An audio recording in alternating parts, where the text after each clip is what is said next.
est dans sa présence. Tu as raison de continuer de l'acclamer. Les Ciellois, les candidats du ciel acclamaient Jésus. Alléluia, alléluia, alléluia, alléluia. Merci, nous pouvons reprendre nos places. Nous rendons toute la gloire au Seigneur. Shalom à tous. Que Dieu vous bénisse. Bienvenue dans la présence du Seigneur. Bienvenue dans ces merveilleux cultes de ce dimanche. Nous rendons toute la gloire et tous les honneurs au Seigneur. Les 7 ennemis de la famille. Nous avons commencé ces messages depuis le dimanche du culte familial. Eh bien, nous voulons continuer et voir les autres ennemis restants. Les 7 ennemis de la famille. Genèse chapitre 1, le verset 27. Ensuite, nous lirons Actes des Apôtres, chapitre 16, ne fût-ce que le verset 31. Genèse 1, 27, le premier livre de la Bible, le livre du commencement, le livre de la création, au chapitre 1, verset 27. Ensuite, Actes des Apôtres 16, 31.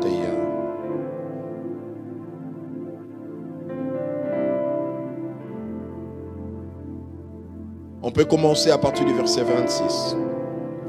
Puis Dieu dit, faisons l'homme à notre image, selon notre ressemblance, et qu'il domine sur les poissons de la mer, sur les oiseaux du ciel, sur le bétail, sur toute la terre, et sur tous les reptiles qui rampent sur la terre.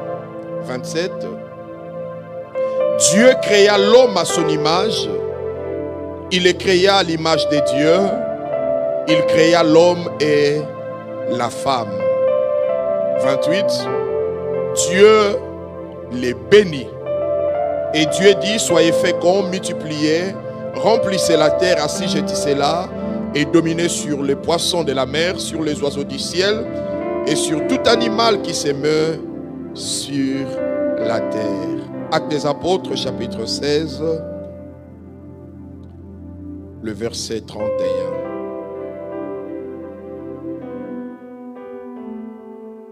Quelqu'un aime la Bible? Quelqu'un aime la parole de Dieu? Actes des Apôtres 16, le verset 31. Actes des Apôtres 16, 31. Paul et Silas répondirent, crois au Seigneur Jésus et tu seras sauvé, toi et ta famille.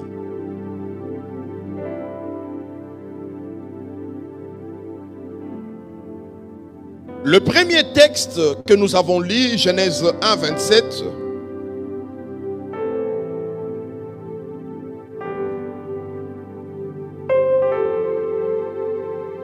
Dans ce texte, il est écrit, Dieu créa l'homme à son image. Il le créa à l'image de Dieu, et Dieu créa l'homme et la femme.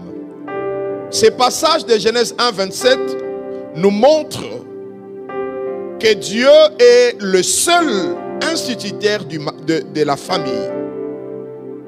Dieu est l'initiateur plutôt, ou encore le créateur de la famille.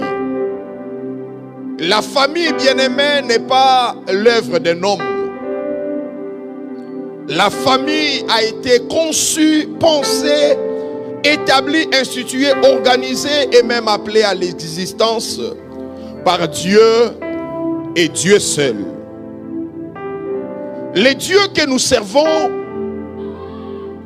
le Dieu que nous aimons est un Dieu de la famille.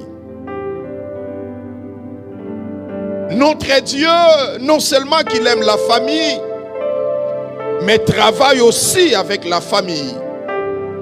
Et lorsque Dieu appelle un homme, c'est pour atteindre sa famille. Quand Dieu appelle une famille, c'est pour atteindre une nation. Parce que la nation est composée de familles. Il n'y a pas une nation qui existe dans ce monde qui ne soit composée de familles. Chaque institution dans ce monde est composée de familles. Si les familles sont bénies, les nations également sont bénies. Alléluia. Et le bon comportement des citoyens dans la nation dépend de la famille. Voilà pourquoi la famille est l'institution de base. L'éducation de base ne commence pas dans la nation, ni à l'école, ni même à l'église. L'éducation de base des citoyens commence dans la famille. Alléluia. C'est dans la famille où on apprend aux enfants ce qu'ils doivent faire et ce qu'ils ne doivent pas faire. Amen. Sans une bonne éducation dans le cadre familial, la nation sera pourrie. La nation souffrira. C'est la famille qui déverse dans la nation de bons citoyens. C'est dans la famille où on montre à l'enfant ce qu'il doit toucher, ce qu'il ne doit pas toucher. Ce qu'il doit dire et ce qu'il ne doit pas dire. C'est dans la famille où on essaye, n'est-ce pas, de placer les bornes. Dire à l'enfant, là tu peux aller, mais là tu ne dépasseras pas. Alléluia. Si nous ne faisons pas ce travail dans cette cellule de base, appelée la famille, croyez-moi, nos nations souffriront. Nous allons déverser dans la nation des mauvais citoyens. Au fait, les mauvais citoyens dans la nation ne sont que le fruit d'une mauvaise éducation dans la famille. Lorsque les familles sont frustrées, lorsque les familles sont déchirées, lorsque les familles sont détruites, eh bien, tous ces hommes, tous ces citoyens viendront ensuite détruire la nation. C'est dans la famille où on apprend à l'enfant, ça tu diras, ça tu ne diras pas. Je me souviens d'une histoire, ça fait plus de 30 ans que j'ai entendu cela. En fait, c'était un chauffeur d'un camion qui racontait son histoire, son aventure. Et moi, j'étais là, j'écoutais. Il ne me le disait pas, mais il disait aux gens qui étaient tout autour. Et moi, j'écoutais ce qu'il disait.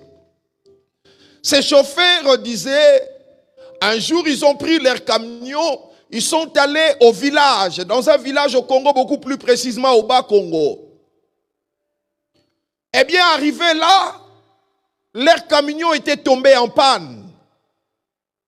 Et puisqu'il n'y avait pas de pièces d'échange, il fallait commander les pièces depuis la capitale, depuis Kinshasa. Alors les routes n'étaient pas en bon état.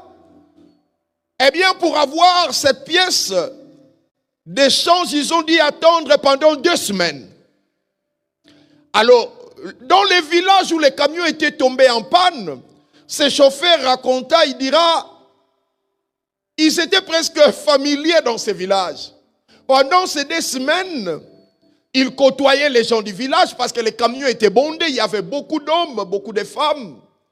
Et ce chauffeur va raconter une aventure. Il dit, les gens, son équipage, les gens qui étaient avec lui, eh bien, voulaient faire des aventures avec les filles du village. Mais chose remarquable, c'est que chaque fille qu'ils abordaient dans ce village, quand on lui disait, viens, on va te donner de l'argent, la fille disait, pour ceux qui connaissent le Bas-Congo, là, il parle de Kikongo. Là, à chaque fois qu'il proposait de l'argent, soit pour s'amuser de la fille ou pour coucher avec elle, la fille disait à Kikongo, Mama Kasolako. Mama Kasolako. Il disait, viens, on a de l'argent. Malgré ton argent, Mama Kasolako. Donc la maman n'aime pas ça. On disait à la fille, viens. On a dit, bon, on va changer de tactique. On va lui proposer quelque chose, lui demander de venir préparer pour nous. Et là, on peut l'avoir facilement. La fille venait, il les aidait, elle préparait. Mais quand on voulait la toucher, unanimement, toutes ces filles disaient, Maman Kazolak. Donc, maman n'aime pas ça. Maman ne m'a pas... Non, maman ne m'a pas conseillé, éduqué comme cela. Alléluia. Une histoire ancienne, mais je me suis souvenu. J'ai dit, ça, c'est l'éducation de base. C'est dans la famille où maman et papa doivent apprendre à dire aux enfants, ça, tu ne feras pas. Et quand on veut lui le faire, l'enfant dira, Maman Kazolako. Maman n'aime pas ça. Ne me touchez pas, Maman Kazolako. Maman n'aime pas ça. Je ne volerai pas, même si vous avez mis votre argent là, je ne volerai pas parce que maman n'aime pas ça. Et puisque nous sommes chrétiens, il faut que nos enfants apprennent à dire Jésus n'aime pas ça. Alléluia. En Kikongo, Jésus Kazolako. Jésus n'aime pas ça. Il y a de l'argent d'autrui là. Tu veux en toucher? Non. Jésus n'aime pas ça. Alléluia. Jeune fille, on te propose de coucher avec toi. Non. Jésus n'aime pas ça. Pourquoi? Parce que je suis enfant de Dieu. Quelqu'un donne un bon amen. Bien-aimé, cette éducation, ces bornes, nous devons les placer déjà dans la famille. Ne laissons pas toute la charge à l'église. Des fois, même pendant des mariages, nous donnons ici le cours de mariage, mais ces cours ne se donnent que dans un mois. Nous n'avons que quelques séances. Croyez-vous que quelques séances de cours de mariage données à l'église suffiront pour accompagner votre fille au mariage? Non, maman. L'éducation de base doit commencer à la famille. Alléluia. C'est dans la famille où tu dois apprendre à la jeune fille comment se comporter. Comment demain elle pourra se comporter devant son mari? Comment prendre soin de la maison? Comment préparer? Ne laissez pas toute la tâche à l'église. L'église a déjà beaucoup de responsabilités. Il y a des démons à chasser. Il y a des maladies à guérir. Vous nous ajoutez encore l'éducation. Non, papa et maman, donnez l'éducation à la maison. Donnez un bon amen. L'éducation de base se donne à la famille. Si les familles sont bénies, bien éduquées, eh bien la société sera bénie. Alléluia. Et l'église à son tour également sera bénie. Proverbe 22, 6 dit, instruis à l'enfant la voie qu'il doit suivre.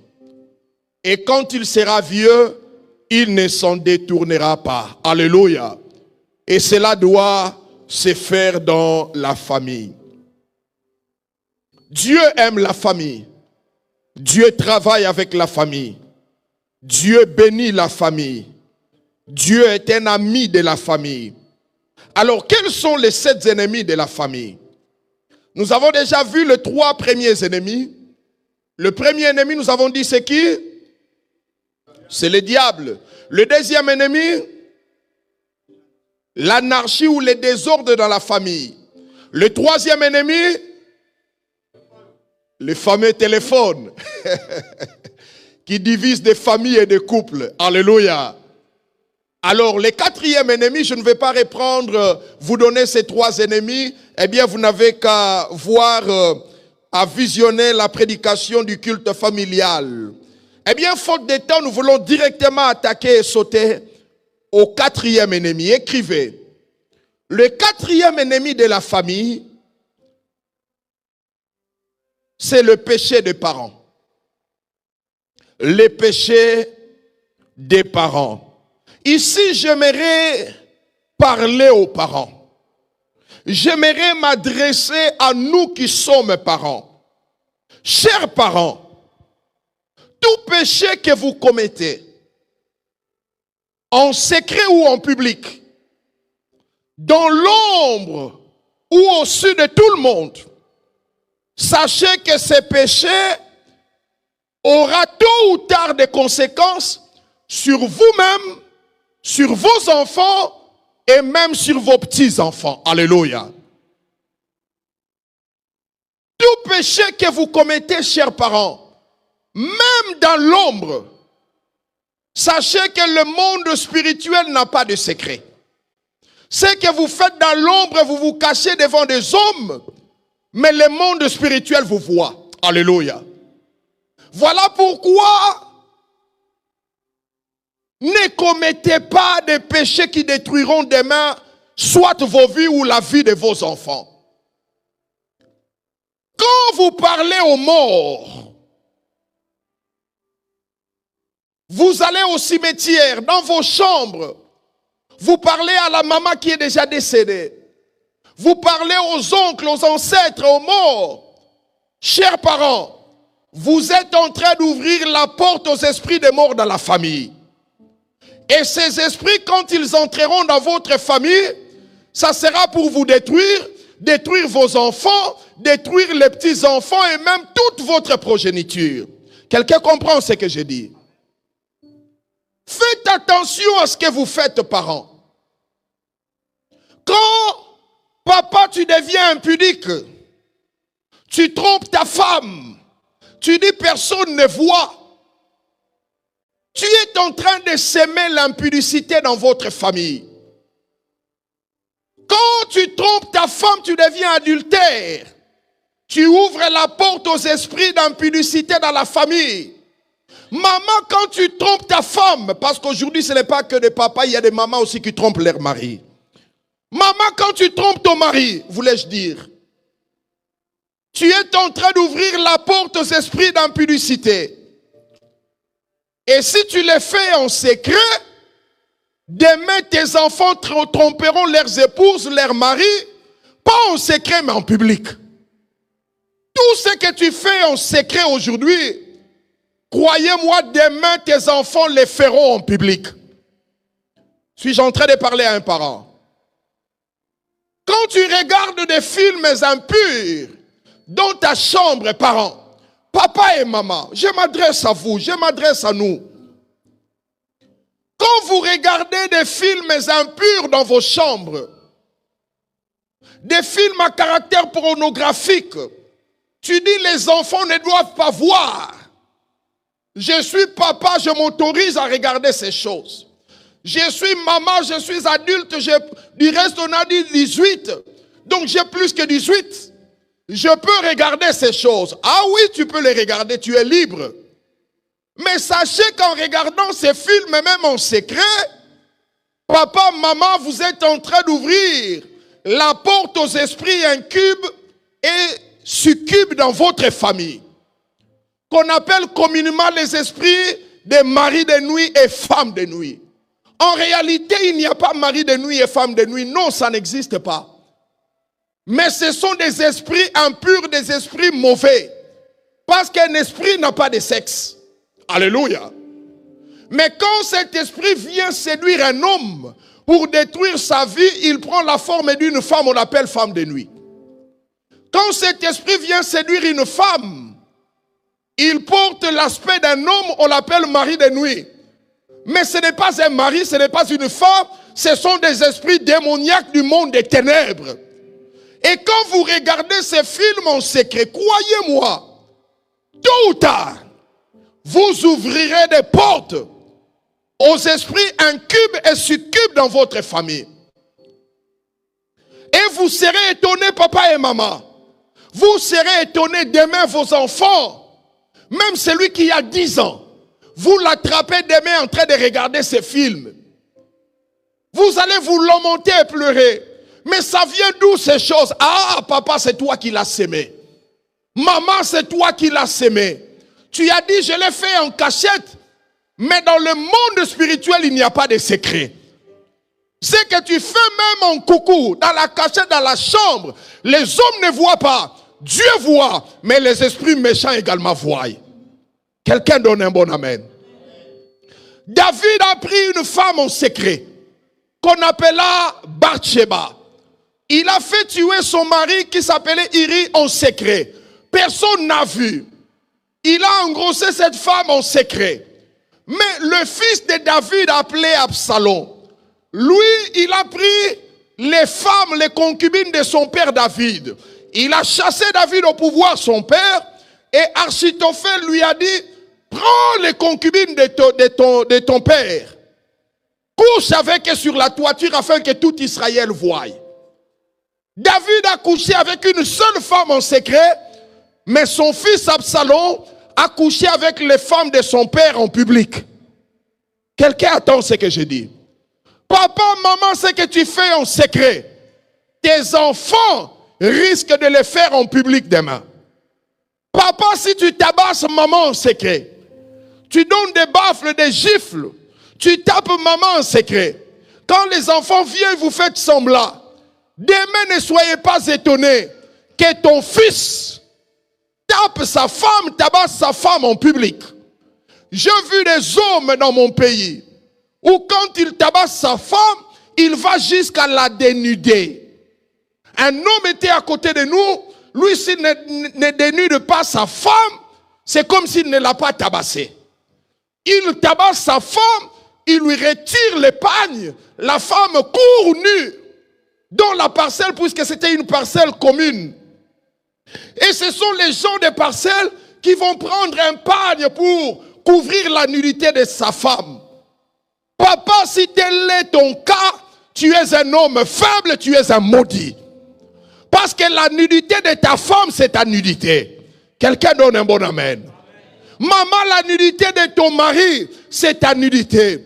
Tu n'as pas à aller exposer la nudité de ton mari partout. Parler des histoires de la chambre partout. Quand tu les fais, c'est toi qui es en train de te maudire. Dans le monde spirituel, il n'y a pas de secret. Le péché des parents, c'est un grand ennemi à la famille. Un grand ennemi à la famille.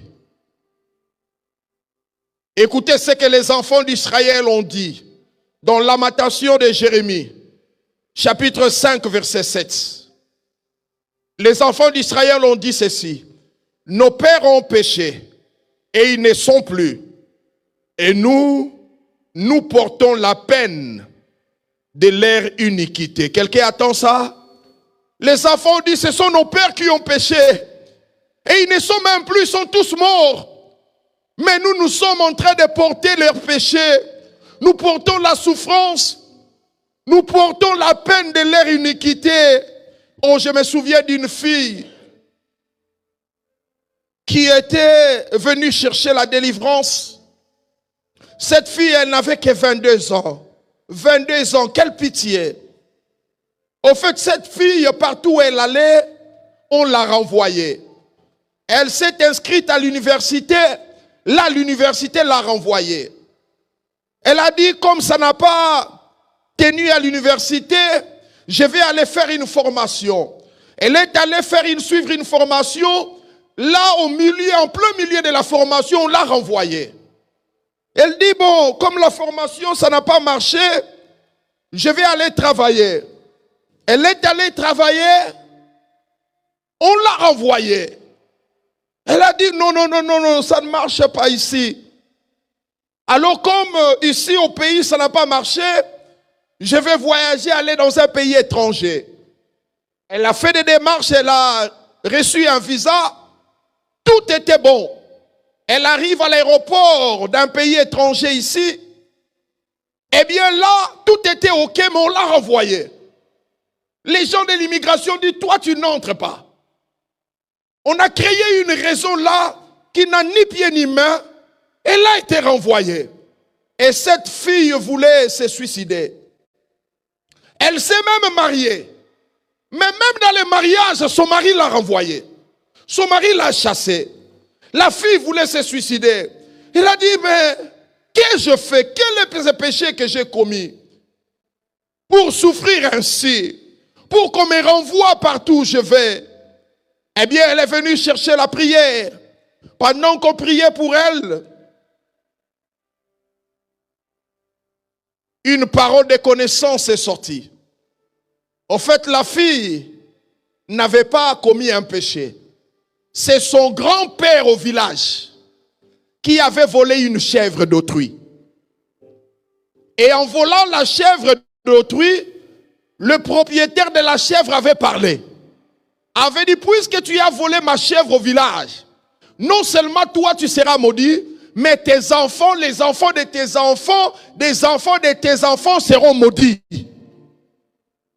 Voilà pourquoi partout où elle allait, eh bien la malédiction la suivait.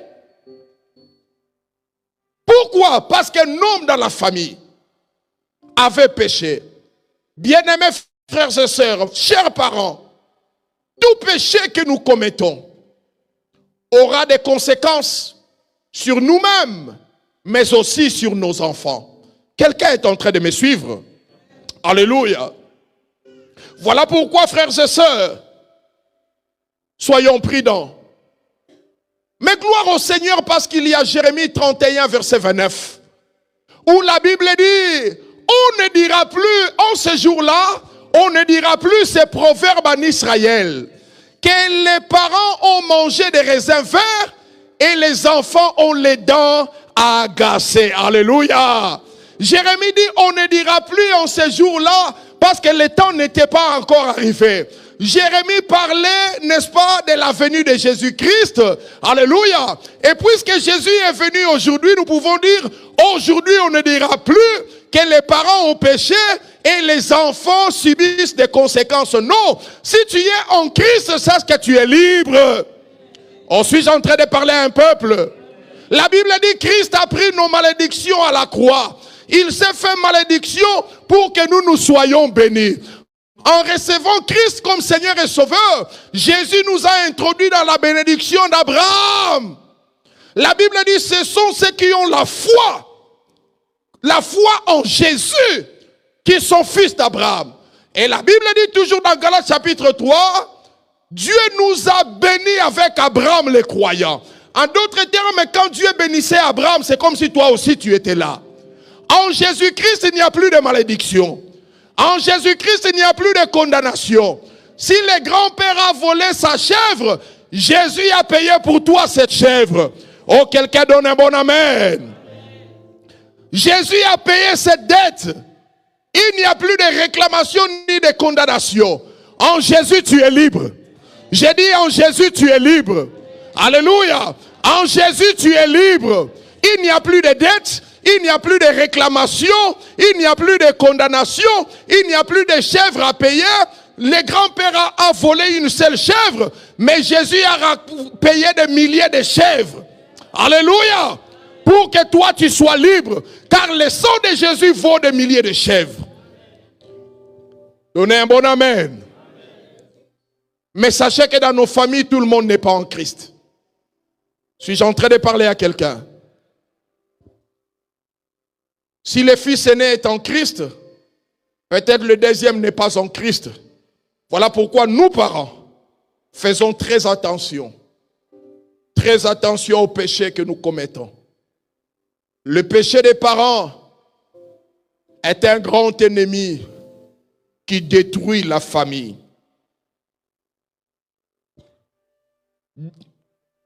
Le cinquième ennemi noté. Le cinquième ennemi, ça s'appelle déshonorer les parents. Déshonorer les parents.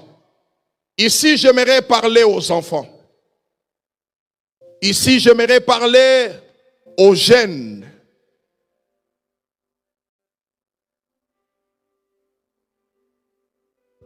Exode 20, verset 12 dit, « Honore ton père et ta mère, afin que tes jours se prolongent dans le pays que l'Éternel Dieu te donnera. » Jeunes, écoutez-moi. Enfants, jeunes filles, jeunes garçons, écoutez-moi. À chaque fois que tu honores papa et maman, à chaque fois que tu honores les parents, biologiques et spirituels, tes jours se prolongent. À chaque fois que tu honores les parents, tes jours sur la terre s'augmentent. Mais quand tu déshonores les parents, quand tu déshonores papa et maman, tes jours n'augmentent pas. Tes jours diminue. Quelqu'un comprend ce que je dis? Tu étais censé vivre pendant 80 ans. Mais dès l'instant, tu as insulté papa. Tu n'as plus 80. Tu as 75, 75. Tu as 75. Dès l'instant, tu portes la main sur maman. Que des gens qui giflent leur maman. Dès l'instant, tu poses ta main sur les parents. Maman, tu as fait une bêtise, tu lui donnes une baffe. Tu n'as plus 75, tu as 70. 5 ans retranchés. Bien aimé, c'est un exemple, mais c'est ce qui s'est fait dans le spirituel. Jeune, écoutez-moi très bien. Écoutez-moi. Dès l'instant, tu râles contre papa et maman,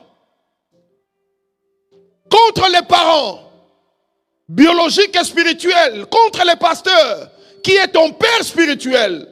Dès l'instant, tu les critiques, sans fondement, sans raison.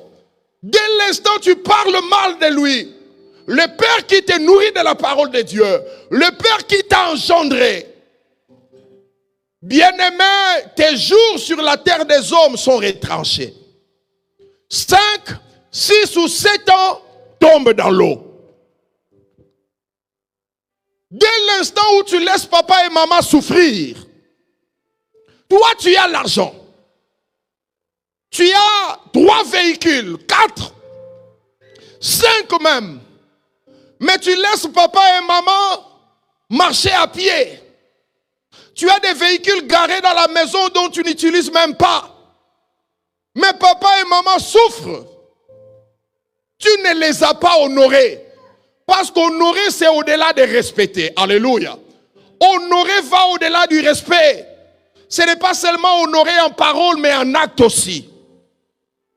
Dès l'instant où tu laisses papa et maman crever de faim, alors que toi, ton frigo, ton congélateur est plein à la maison, tu ne les as pas honorés. Tu devais vivre 70 ans, 5 ans sont partis. Tu as combien? 65. Dès l'instant, tu soulèves une bataille dans l'église. Une bataille injuste. Et ton pasteur souffre dans le cœur. Ton pasteur pleure. Ton pasteur gémit.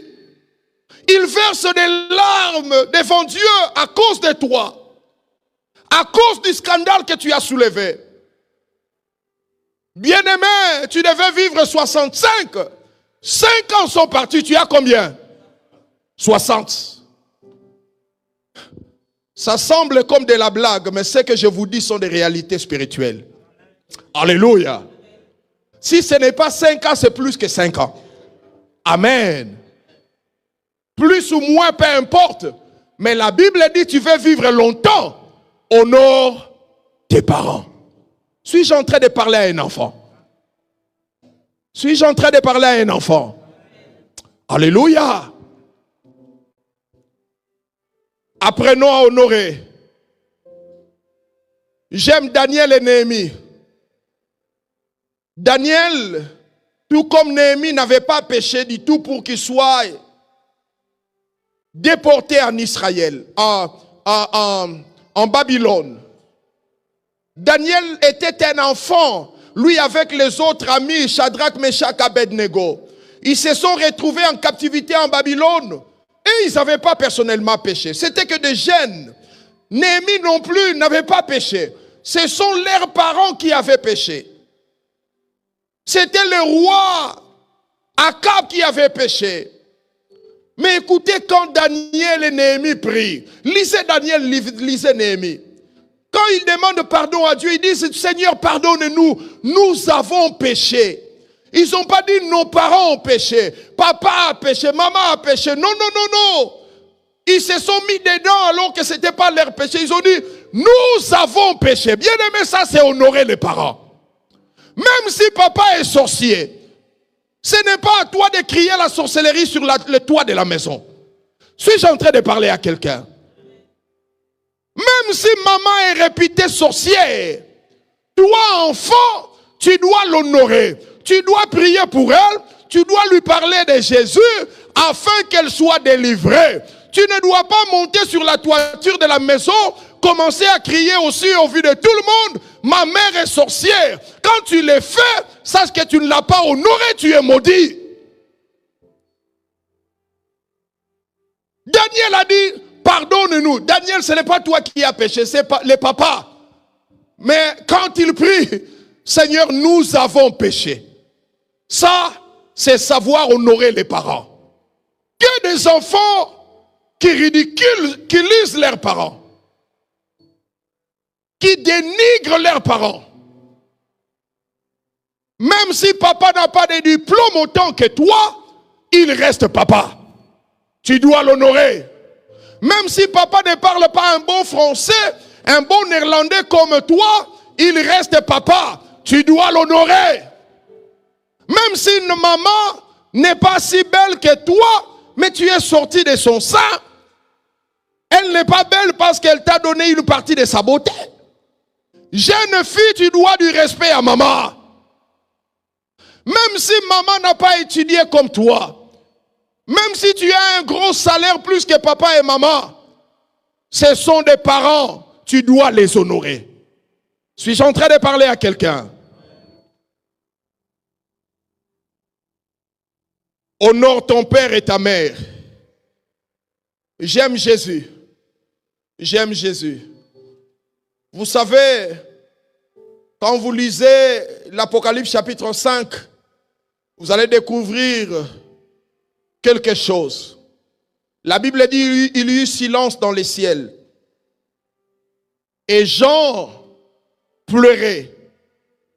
Il pleurait parce que personne ne fut trouvé digne d'ouvrir les livres et d'en rompre les sceaux. Jean pleurait abondamment. Mais la Bible dit, l'un des vieillards s'élève. Il dit à Jean, ne pleure point. Regarde comment il présente Jésus. Il dit à Jean, ne pleure point. Voici les lions de la tribu de... Les lions de la tribu de Juda a vaincu pour ouvrir les livres. Et c'est 7 sceaux. Savez-vous qui était Juda? Cet homme, ce père qu'on appela Juda, savez-vous qui il était? Juda, c'était l'un des 12 fils de Jacob. Juda, je vais vous rafraîchir la mémoire. Juda est celui qui avait proposé qu'on vende Joseph. Donc c'était un homme assoiffé d'argent. Il a dit non, vendons-les. On a besoin d'argent, vendons-les. Et Joseph a été vendu à cause de Juda. Un assoiffé d'argent. Le même Juda se retire de sa famille pendant un temps. Il est allé fonder sa propre famille. Il a eu des enfants. Son fils aîné a eu une femme. Cette femme s'appelait Tamar. Et son fils aîné de Juda va mourir. Et Juda, cet homme-là, ce papa-là, Juda, a sauté sur sa belle-fille. Il a pris sa belle-fille, il a pris Tamar, il a engrossé. Vous voyez, un père qui couche avec la femme de son fils. Et ils ont eu des jumeaux. Au fait, lui, il croyait que cette femme, c'était une prostituée. Donc, c'était un homme en plus qui couchait avec des prostituées. Ils ont eu des jumeaux avec la femme de son fils. Juda, un homme de mauvaise vie. Mais regardez au ciel comment on présente Jésus. Voici les lions de la tribu de... Jésus aurait pu dire, non, enlevez-moi ce titre-là. C'est un mauvais papa, Juda là. Ne m'appelez pas les lions de la tribu de Juda. Appelez-moi seulement le fils du Dieu très haut. Ne me présentez pas comme ça. Mais Jésus ne l'a pas fait. Alléluia. Jésus ne l'a pas fait. Pourquoi? Parce que le Père avec qui il a commis des péchés, ce n'est pas à moi de le dénigrer ou de renier mon papa à cause de ce qu'il est. Quelqu'un donne un bon amen. Que des enfants qui régnient leurs parents. À l'école, on vient vous prendre, tu te caches. Pourquoi? Parce que papa est mal habillé. Tu as dit à tout le monde que mon papa s'habille bien. Mon papa a une belle voiture. Mon papa, c'est un homme d'affaires. Alors, les voilà, ils s'amènent avec des chaussures trouées. Toi aussi, papa. L'enfant se cache. Il attend que tu partes pour sortir. Là, tu as régné, papa. Jésus ne l'a pas fait. Quand tu régnis ton père et ta mère qui t'ont engendré, sache que tu ne les as pas honorés. Tu es en train d'écourter ta vie dans ce monde des vivants. Que d'enfants qui ont de la haine contre leurs parents. Un enfant qu'on a engendré, qu'on a tenu dans le ventre pendant 9 mois, aujourd'hui elle grandit, il grandit, il dit maman, je ne t'aime pas. Il regarde papa droit dans les yeux, papa, je ne t'aime pas, je n'aime pas te voir. Oh, fils et filles, tu es en train d'écourter ta vie dans ce monde des vivants. Même si papa est sorcier, prie pour lui, parle-lui de Jésus, mais tu ne dois pas publier sa sorcellerie aussi au vu de tout le monde. Tu dois les honorer. Les déshonneurs des parents, voulais-je dire, est un grand ennemi, n'est-ce pas, dans la famille. Même si papa n'a pas l'argent, il a droit aux honneurs. Même si maman n'a pas de diplôme. Oh, j'ai aimé une histoire. Je lis ça chez papa Jacques, cette histoire. Il a publié quelque chose, j'ai vu ça, je lis et c'était intéressant. D'un homme qui s'appelait Smith. Tom Smith. Tu te souviens, papa? Tom Smith. Cet homme, en fait, avant sa mort, il regroupe ses enfants. Il avait une fille aînée. Cet homme n'avait pas d'argent. Mais c'était un homme honnête. C'était un homme droit. Il dit à sa fille aînée, moi je m'en vais mourir. Mais je ne vous ai pas laissé de richesses. Mais j'aimerais que vous soyez comme moi. La fille a dit, papa, regardez les autres parents, ils ont des richesses. Les autres parents, ils ont laissé à leurs enfants des voitures, des maisons. Toi, tu meurs, nous sommes même locataires. Tout ce que tu nous dis que tu étais un homme honnête, tu avais des diplômes, qu'on soit comme toi, papa, jamais. Son père est mort, Élisabeth a fini ses études. Elle est allée chercher du travail. Elle arrive dans une entreprise. Le monsieur du recrutement leur dit, bon, venez passer l'interview, présentez-vous les unes après les autres. Mais sachez qu'il a déjà dit à ses collègues, cet homme, en fait, on a déjà notre candidat à nous. Mais ceux-là qui font l'interview, en fait, c'est juste une formalité de travail. Mais nous avons déjà choisi notre candidat. Alors, les gens venaient les uns après les autres. Autour d'Élisabeth, Élisabeth se présente. Alors, cet homme me dit à Élisabeth, présente-toi. Qui es-tu? Élisabeth dit, je m'appelle Élisabeth Smith. Mon père s'appelait Tom Smith. Cet homme a dit, arrête. Tu es la fille de Tom Smith? Élisabeth, oui. Dit, oui, je suis sa fille. Cet homme dit, ne dis pas ça. Il dit, mais tu sais que ton père était un homme honnête. Et si je suis celui que je suis aujourd'hui, c'est grâce à ton père. Au fait, quand j'ai fini mes études, personne ne voulait me recommander dans une entreprise. On demandait des grandes sommes d'argent. Mais ton père, dans son honnêteté, a dit, je vais signer ces papiers et va chercher du travail. Je lui ai dit, dois-je te payer? Il dit, non, tu n'as pas à me payer, tu es un enfant. Ton père est un homme honnête, réputé dans toute l'université comme un homme correct et honnête. Toi, tu es la fille de Tom Smith. Il dit, bon, les candidats là qu'on avait pris, on les met de côté. Toi, Elisabeth, tu es choisie pour ce poste. Oh, merveilleux, merveilleux. Et cette fille est engagée dans un très bon poste, dans un bon bureau. Elle avait des voitures, elle avait un bon salaire. Et toujours dans leur entreprise, quelques années plus tard, les directeurs, le manager de la boîte devaient aller en retraite. Alors ils se sont mis ensemble, ils ont dit, il faut qu'on trouve un remplaçant. Mais le remplaçant doit être une personne honnête. Alors tous les doigts étaient tournés vers Elisabeth. Ils ont dit, non, nous avons vu ton honnêteté ici. Il n'y a que toi qui peux remplacer le manager général. Et Elisabeth est devenue manager. Alléluia. Elle a eu beaucoup d'argent. Et un jour, on l'a interviewée. On a dit, Elisabeth, quel est ton secret? Comment est-ce que tout ce que tu fais prospère? Tu es réputée comme une femme honnête. Même le président de la République te cherche.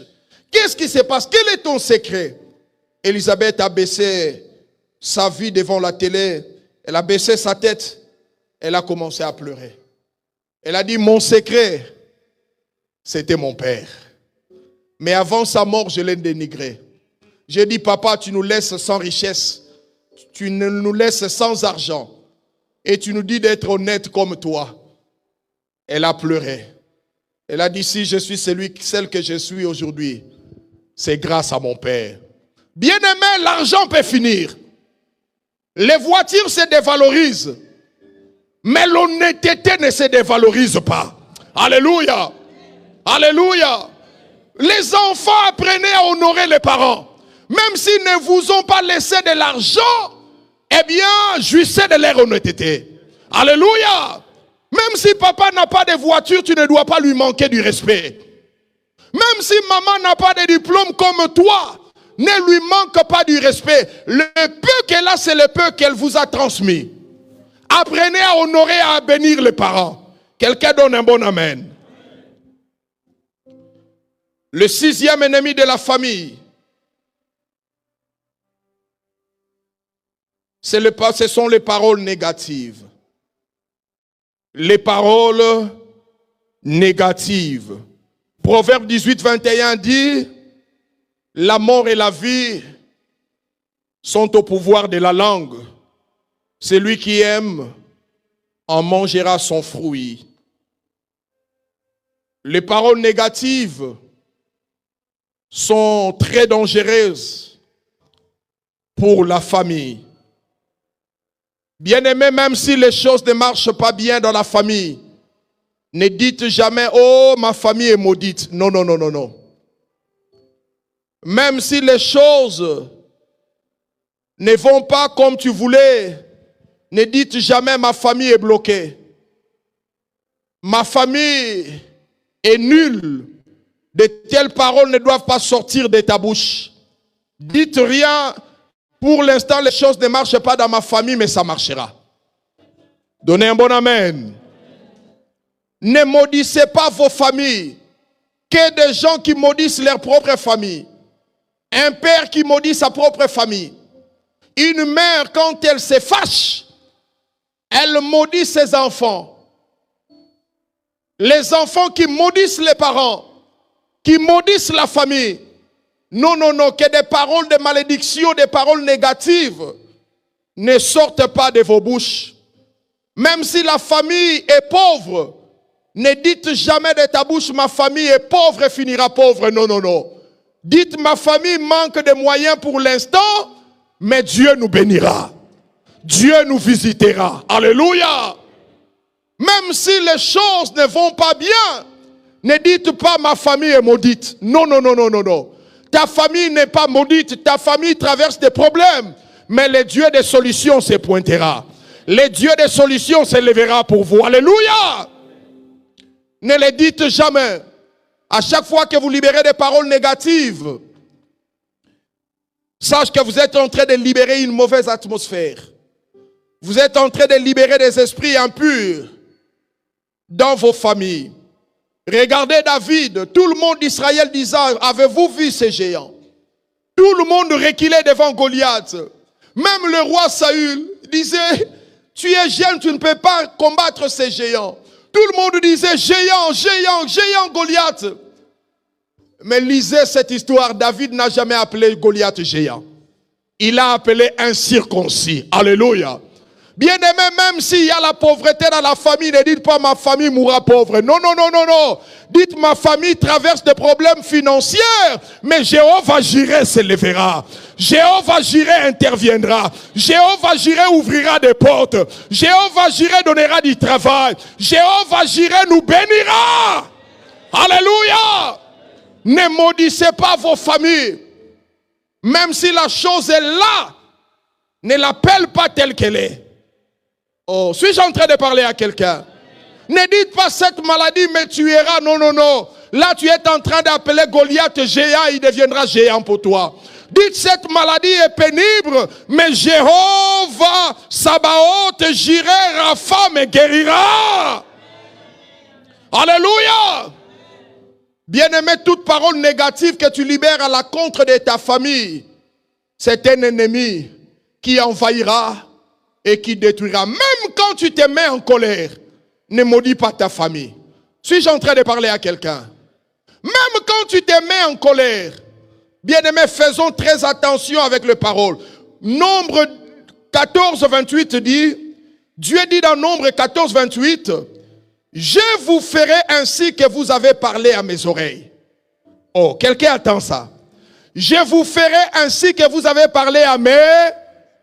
Alors le problème, qu'est-ce que toi tu dis aux oreilles de Dieu? Quand tu libères des paroles de malédiction, eh bien ces paroles de malédiction s'accompliront. Alléluia. Quand tu dis moi je suis nul, eh bien tu seras nul. Je vous ferai selon que vous avez parlé à mes oreilles. Oh. La Bible dit dans Psaume 103 verset 20. J'aime ça. La Bible dit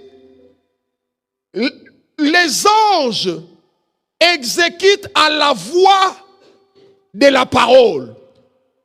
Tu fais des anges de messagers et ils exécutent à la voix de la parole. Écoutez ça. Quand tu libères une parole, les anges exécutent. Quand tu libères une parole, au fait tu fais mouvoir le monde angélique. Pourquoi? Parce que les anges, ils sont là pour obéir à la voix de la parole. Chaque parole que tu libères bouge le monde céleste. Alléluia. Quand tu dis Dieu m'a béni, tu donnes du travail aux anges. Les anges vont aller chercher la bénédiction de Dieu pour te l'amener. Alléluia. Mais quand tu dis ma famille est maudite, moi-même je suis maudit. Au fait là, tu ne bouges pas les anges, mais tu donnes du travail aux démons, aux esprits impurs. Parce que les démons aussi au départ ils étaient des anges. Quelqu'un attend ce que je dis. Et aussi quand tu libères des paroles négatives, des paroles de la mort, des insultes, des paroles de freinage, de blocage, tu leur donnes du travail et aussi ils vont exécuter selon la voix de la parole. Voilà pourquoi même quand vous vous mettez en colère, ne libérez pas de paroles négatives. Contre vous-même, contre votre famille ou sur vos enfants. Non. Mon enfant a fait une bêtise. Je le corrige, mais c'est un enfant. Quand je le vois, fils, tu es un champion. Ma fille, tu es une championne. Dieu te bénira. Va avec la force du Seigneur. Tu gagneras. Alléluia. Ne le maudis pas. Je vous ferai selon ce que j'ai entendu. La Bible dit au commencement, Dieu créa les cieux et la terre. Et Dieu dit, Dieu a libéré une parole. Dieu dit. Et plus tard, la Bible dit, Dieu vit. Vous voyez? Dieu dit et Dieu vit. Alors la question, qu'est-ce que Dieu a vu? Qu'est-ce qu'il a vu? En fait, il a vu ce qu'il a dit. Dieu n'a pas vu autre chose. Il a vu ce qu'il a dit. Alléluia. Bien-aimé, tu verras ce que tu dis aujourd'hui. Si tu dis je suis béni, tu verras la bénédiction. Si tu dis je suis grand, tu verras la grandeur. Si tu dis je suis élevé, tu verras l'élévation. Si tu dis je suis un champion, tu marcheras un champion. Si tu dis moi je me marierai, tu te marieras. Si tu dis j'aurai des enfants, tu verras des enfants. Si tu dis je travaillerai, tu verras un bon travail. Tu verras ce que tu libères. Tu verras ce que tu dis. Dieu dit et Dieu vit. Dieu a vu ce qu'il a dit. Alléluia. La question est qu'est-ce que tu dis? Qu'est-ce que tu dis? Les paroles négatives sont un grand ennemi contre nos familles. À chaque fois que tu libères des paroles négatives ou positives, sache que tu es en train d'établir une alliance. Et cette alliance te réclamera un jour. Septième et dernier ennemi, notez, ce sont les esprits familiers. Les esprits familiers.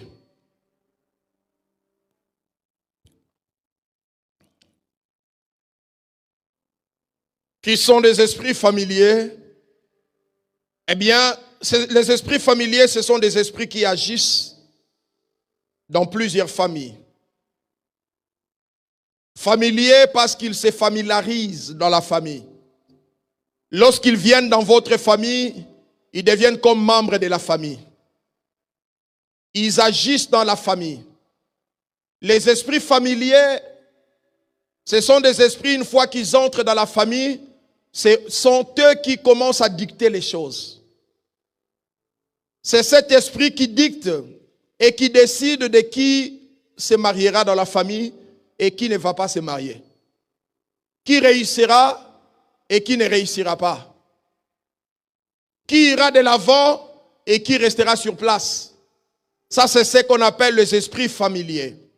Une fois que vous ouvrez la porte à ces esprits, croyez-moi, ils viennent dompter votre famille. En fait, toute la famille ne fait que sa volonté. Comment reconnaître qu'il y a un esprit familier qui agit dans votre famille? C'est simple. Regardez seulement dans votre famille comment les gens naissent, comment les gens vivent et comment les gens meurent. Simple. Les naissances, comment elles sont dans votre famille. Comment les gens vivent dans votre famille. Comment les gens meurent dans votre famille. Tu comprendras qu'il y a un esprit qui agit dans votre famille. Et ces esprits-là sont des grands ennemis qu'il faut bouter dehors, qu'il faut écraser, qu'il faut chasser, qu'il faut déloger, qu'il faut brûler. Lorsqu'un esprit familier entre dans une famille, il impose deux choses. Premièrement, il impose ce qu'on appelle l'uniformité des problèmes. Et deuxièmement, il impose ce qu'on appelle la répétition des problèmes. Notez ces deux choses. L'uniformité des problèmes et la répétition des problèmes. L'uniformité des problèmes, c'est que vous allez voir dans votre famille, tout le monde a la même maladie. C'est l'uniformité des problèmes. La même maladie qui a tué les grands-pères. C'est la même maladie qui a menacé papa. C'est la même maladie qui a emporté ton grand frère. Et c'est la même maladie qui te dérange aujourd'hui. Ça, c'est ce qu'on appelle l'uniformité des problèmes.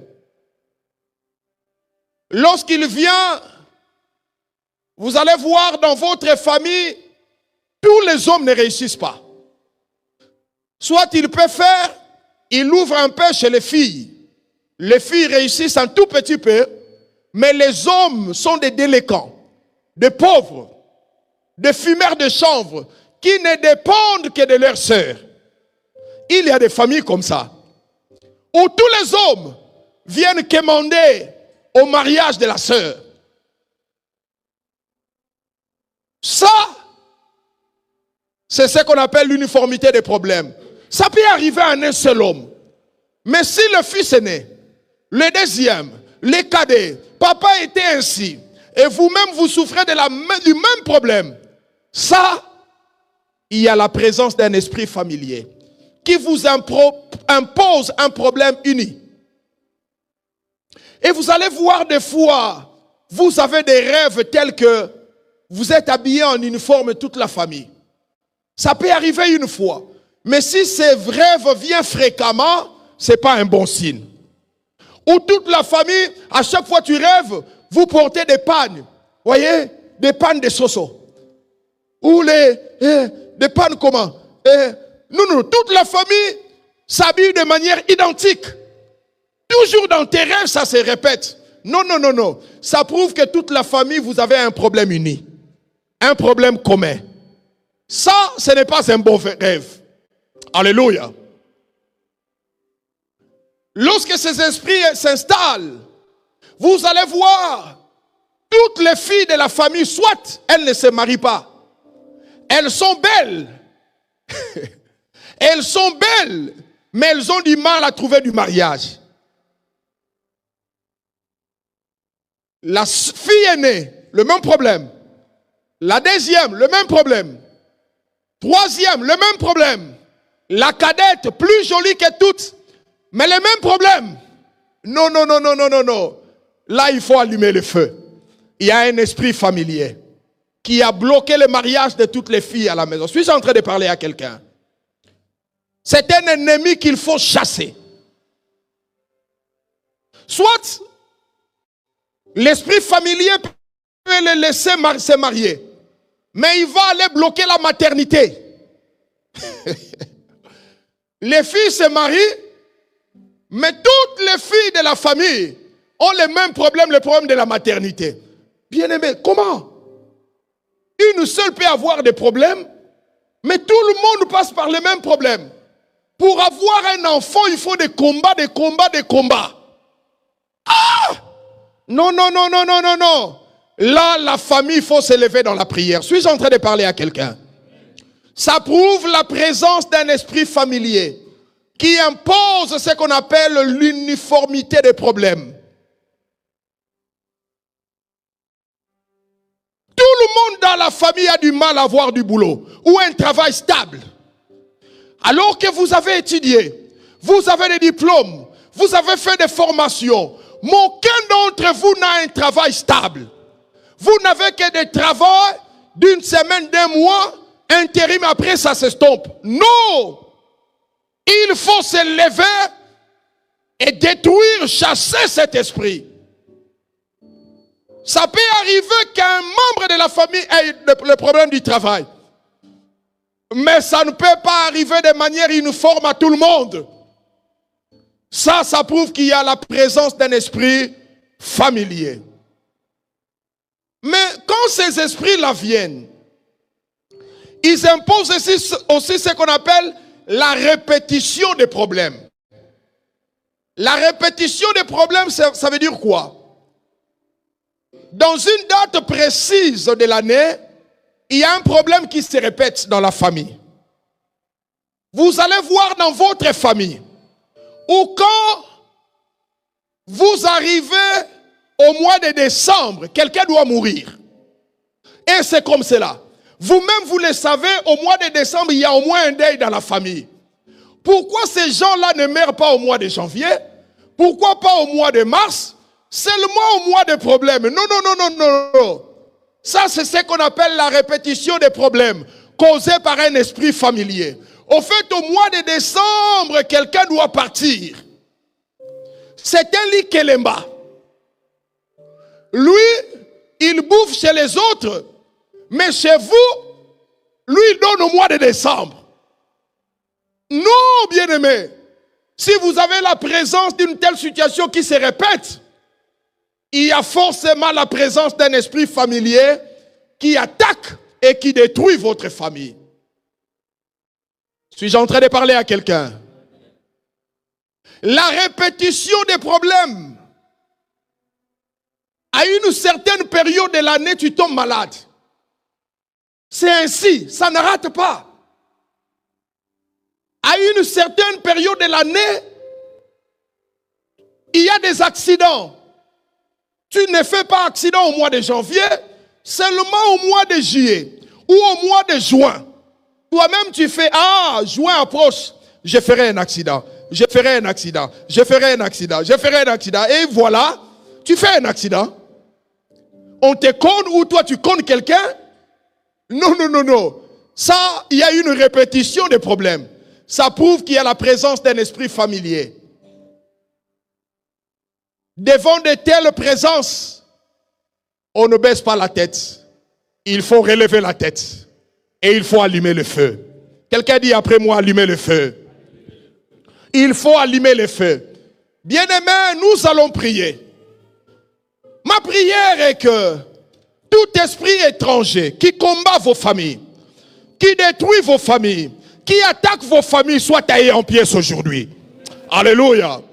Ma prière est que tout esprit étranger qui sème du trouble, qui sème du désordre, qui bloque la famille, soit chassé aujourd'hui. Ma prière est que tout esprit étranger qui avilisse votre famille reçoit le feu cet après-midi au nom de... C'est possible que cet esprit libère votre famille. Si vous les laissez, vous savez quand ces esprits s'installent, il peut rester dans votre famille jusqu'à la 4e génération. Une génération prend tout au plus 25 ans. Alors quand on parle de 4 générations, c'est-à-dire 100 ans, cet esprit peut rester 100 ans dans la famille.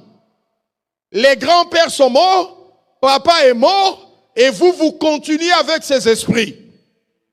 Mais je déclare aujourd'hui la fin du règne de tout esprit familier au nom de Jésus. Alléluia. Tout esprit qui sème des maladies, qui sème des accidents, qui sème la mort, qui sème des échecs, reçoit le feu aujourd'hui au nom de Jésus. Lèvons-nous pour prier. Parmi ces 7 ennemis, tu as peut-être identifié un ennemi qui attaque votre famille,